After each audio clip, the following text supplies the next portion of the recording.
Hello and welcome to another edition of the Stench of Truth. I just want to make a further commentary on the Ron Paul situation.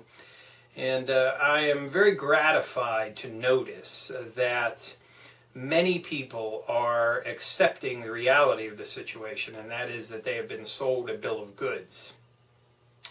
And the nepotism of the Ron Paul camp, such that he has a huge number of relatives in his campaign, just goes to show you that there is a huge emphasis being placed on trying to find some place for his son. Now, there's a lot of speculation as to what is going on with Rand Paul. And what I have said before is my criticism of Alex Jones and others is that these people have been very uncritical when it comes to their acceptance of these supreme leader types. I've talked about this before, and I've talked about the notion of having heroes and idols and everything else. And I told you that there is no fucking hero that is going to come and save you. There is no Messiah that is going to pop up out of the woodwork and save your ass from the fucking fire. And the same thing holds true for Paul. Now, I stand here willing to give a mea culpa to Alex Jones if he does indeed stand by some of the things that he has said over the last couple of days in criticizing Rand and Ron Paul. But I want to point out a few things to you. There are still all of these back channel and under the radar sort of musings by people, Jones and other people affiliated with him, that are trying to explain away Rand Paul's actions in a sneak, covert attempt to somehow influence Romney from inside, which is bullshit, okay? And if Rand Paul gets the vice presidential nomination from Romney, I will do something outrageous on a video as a way of showing how fucking surprised I am. Okay? I can't even think of anything appropriate right now, but I will. Trust me, because it's not going to fucking happen. Okay? So, all of these particular notions, the whole idea of the ludicrous death threat or death wish from the Bilderbergs, and all this other stuff is all nonsense. What you people need to realize is that you had a central figure, a Messiah-like character, who was supposedly holding the torch for you. And what is one of his principal things is about the Federal Reserve? Wants to end the Fed, end the Fed, end the Fed. There's nothing in his fucking plan at all that ends the Fed. There's nothing that modifies it or changes it or does any fucking thing to it at all. And yet you people still continue to believe that same mantra. And he talks a big game when it comes to corporatism. But one of the founding notions of corporatism is nepotism, and he's the biggest practitioner of it. Okay? Now, as I have tried to point out to people who refuse to accept even the most basic of fucking arguments, if you have a government that is 100% controlled by the moneyed interests of the fucking banks and multinational fucking corporations, if you cut that government completely in half and dissolve an entire half of it, and you do nothing about the corporate control of the government, the other half is still completely controlled by the same motherfuckers. So what do you fucking gain? Nothing.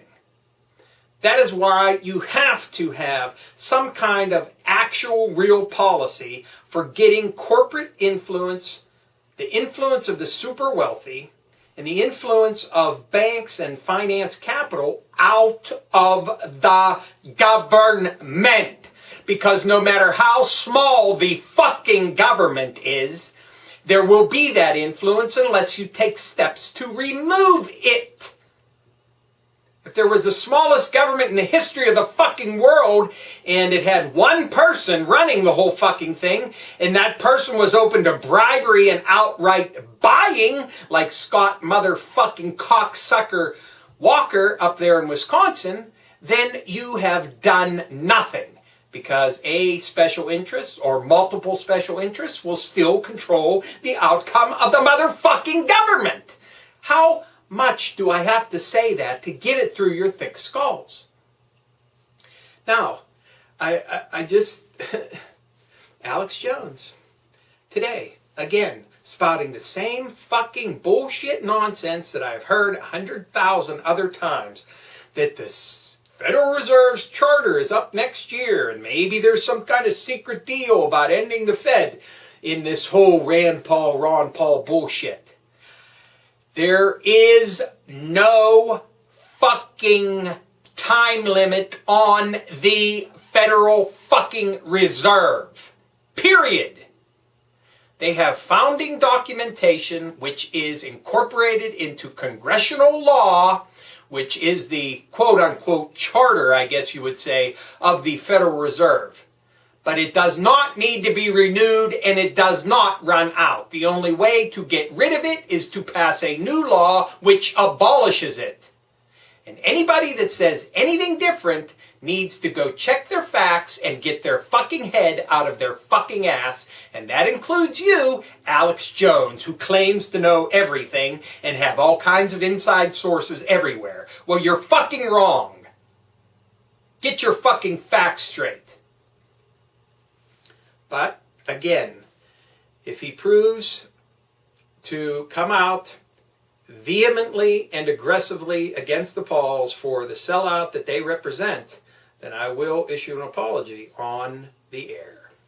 Now, because of all the machinations going on behind the scenes of trying to explain this away as being a good thing somehow, let's also look at Ron Paul a little bit more closely. And one has to obviously ask the most important question: why has he remained silent through all of this controversy?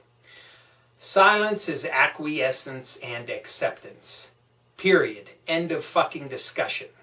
And when he issued the call to his delegates to go there and be respectful in Tampa, that was tantamount to telling them to not cause a ruckus and not try to accomplish any of the goals that they supposedly were going to do. Because wasn't he running for president at one point? And then, no, he wasn't really running for president. He was running to change the party platform and to get new ideas in there. Well, no, then it's not that, because now he's not using his delegates to force any kind of change or get anything new on the platform or anything like this. So what was it? What was it? His 2008 campaign brought Rand Paul into the spotlight. And now you have the 2012 campaign, which is designed to catapult Rand Paul into a more firm, secure footing within the government. And that's all it has ever been about. He never wanted to do a fucking thing. He was never running for president, which makes him a fucking liar. And then when it was, oh, it's about changing the politics of the game. Well, that's a fucking lie, too. And the fact that he's remaining silent through all of this is acquiescence and acceptance. Without coming out and refuting anything or stating a different opinion, it's tantamount to saying that he agrees with what's going on and he has nothing to say about it. So get over it. Grow up. All of you fucking Ron Paul fucking lovers and Messiah worshipers, get over it. It's time to have a completely new approach outside of the entire party system. And that's another way that he fucking shafted you people, by refusing to run as a third party. Because all that meant was he was acquiescing to the Republican establishment. And if you go back and look, you will find that Ron Paul, throughout the entire campaign, which he was not really running for president, all he was doing was catching flack for Romney from the right, from the more conservative, from the libertarian side. That's all he did. He was like a flak jacket for Romney. And all of this was done in order to catapult his son into a better position for his future. And that means in the end result that Ron Paul could give a fuck about liberty and give a fuck about what any of his believers and followers think. And the sooner you get over that, the better. And the sooner you decide that you need to get out of this fucking system and decide you're not going to fucking participate in this pre-selection process that we have, where we're given the shit sandwich and the fucking turd burger. And until someone decides that we're not going to fucking participate in this, and the only way we're going to gain economic rights and retain the liberties that we've lost under both of these presidents, and that we will continue to lose no matter who wins in November, you're never going to solve anything. So get over your dead fucking Messiah. Get over it. And Alex Jones, you don't know everything. You're a stupid fuck when it comes to a lot of shit. And just saying today that the charter of the Federal Reserve runs out next year is another example of you looking at shit on the internet and not doing any fucking research. And you like to say now, like, you've seen these signs coming with the Pauls and everything down the line, but you haven't said a fucking word until it's all done and over with. You know what? Nostradamus, after he was fucking dead, it sure was real easy to find fucking correlations with his fucking prophecies after he was fucking gone. But whenever you have something there and you say, that's it, like I did, at the fucking time, instead of after the fucking fact, then you've accomplished something. Then you've been prescient. You've done nothing. You've said nothing. And now you want to come out and pretend like you've had these inside sources and you've been seeing a lot of these signs and behind the scenes you've been thinking about this. Well, you know what? That doesn't do jack shit for anybody. It just makes you look like a fucking idiot.